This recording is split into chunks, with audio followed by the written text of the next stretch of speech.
사람들은 왜 비트코인을 쉽게 이해하지 못할까? 아니, 나는 왜 이제서야 비트코인을 이해했을까? 아마 비트코인을 처음으로 이해하고 이 위대한 발명품이자 혁명적인 개체가 왜 대단한지를 깨닫게 되신 분들이라면 이 질문을 스스로에게 수십 번 해보셨을 겁니다. 그리고 저 역시 이 질문을 여러 번 스스로에게 던지고 고민하면서 내린 결론은 바로 이거였습니다. 비트코인은 우리가 너무 당연하게 생각하는 것들을 당연하지 않다고 말하고 그걸 제대로 알아보려고 하면 너무 다양한 영역을 방대하게 건드리기 때문에 참을성이 없고 조급하고 복잡한 걸 싫어하고 변화를 두려워하는 평범한 우리들에게 비트코인은 어쩌면 웬만하면 끝까지 눈과 귀를 닫고 모르고 싶은, 하지만 결국엔 알게 되는 불편한 진실들을 말해주기 때문이 아닌가 싶습니다. 마치 영화 매트릭스의 모피어스가 극중 주인공인 네오에게 이 세상이 가상 공간이라고 말해줘도 끝까지 부정하고 싶고 받아들일 수 없는 감정을 느꼈던 것처럼 우리 모두는 오렌지 알약을 먹기 전까진 이 세상에 존재하는 모든 화폐 시스템을 태어나서부터 공기처럼 사용했던 지폐와 신용카드, 은행 시스템, 그리고 국가와 중앙은행의 금리 결정에 따라 좌우되는 경기 변동을 너무나도 당연하게 받아들인 거죠.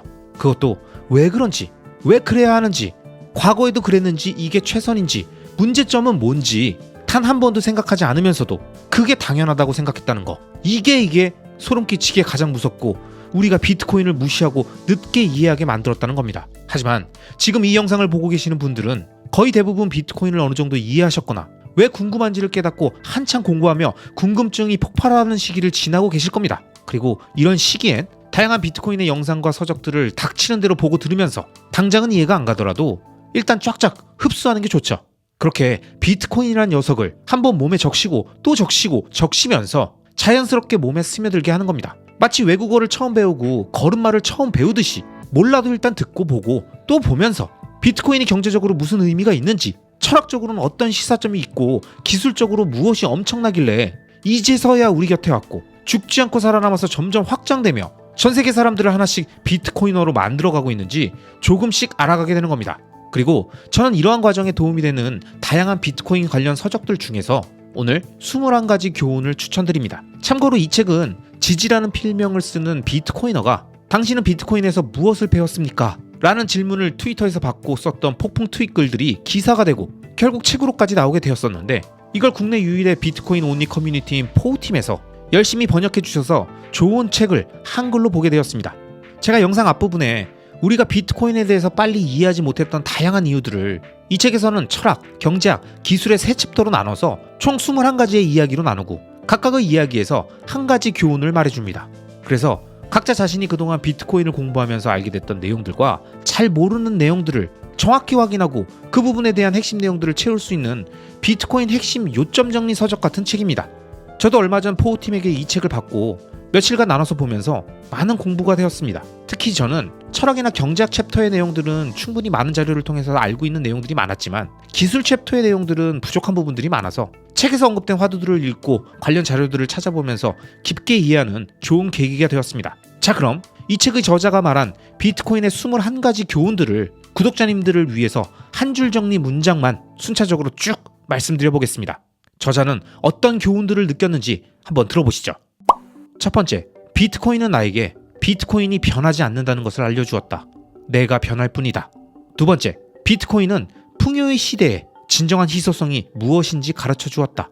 세 번째, 비트코인은 나에게 국소성이 얼마나 까다로운 것인지 알려주었다. 네 번째, 비트코인은 탈중앙화가 정체성과 모순된다는 것을 가르쳐 주었다.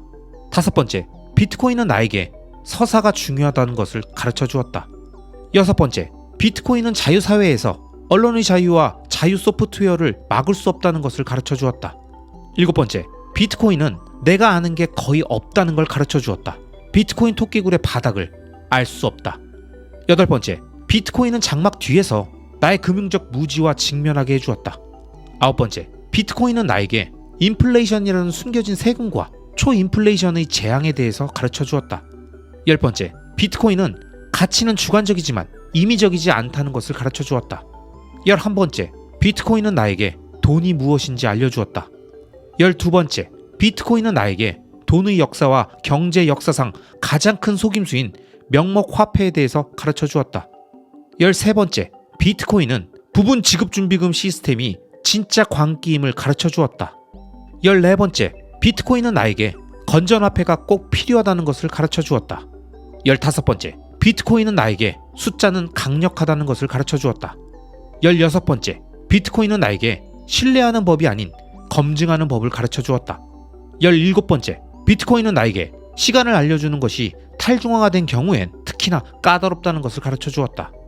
18번째, 비트코인은 느리게 움직이는 것이 버그가 아닌 비트코인의 특징 중 하나라는 것을 가르쳐 주었다. 19번째, 비트코인은 프라이버시가 죽지 않는다는 것을 가르쳐 주었다. 20번째, 비트코인은 사이퍼펑크는 코드를 작성하여 실행한다는 것을 가르쳐 주었다. 21번째, 비트코인은 미래를 알기 위해 반드시 과거를 이해해야 함을 알려주었다. 이제 막 시작된 미래를. 여러분, 이 21가지 교훈을 들어보시니까 어떤가요?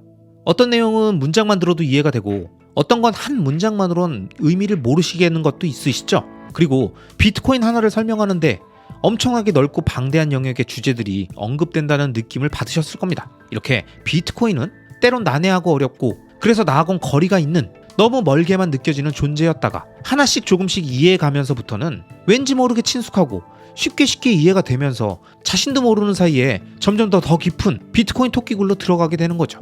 그 과정에 이 책이 여러분들을 올바른 비트코인의 세계로 인도하는데 도움을 드릴 거라고 생각합니다.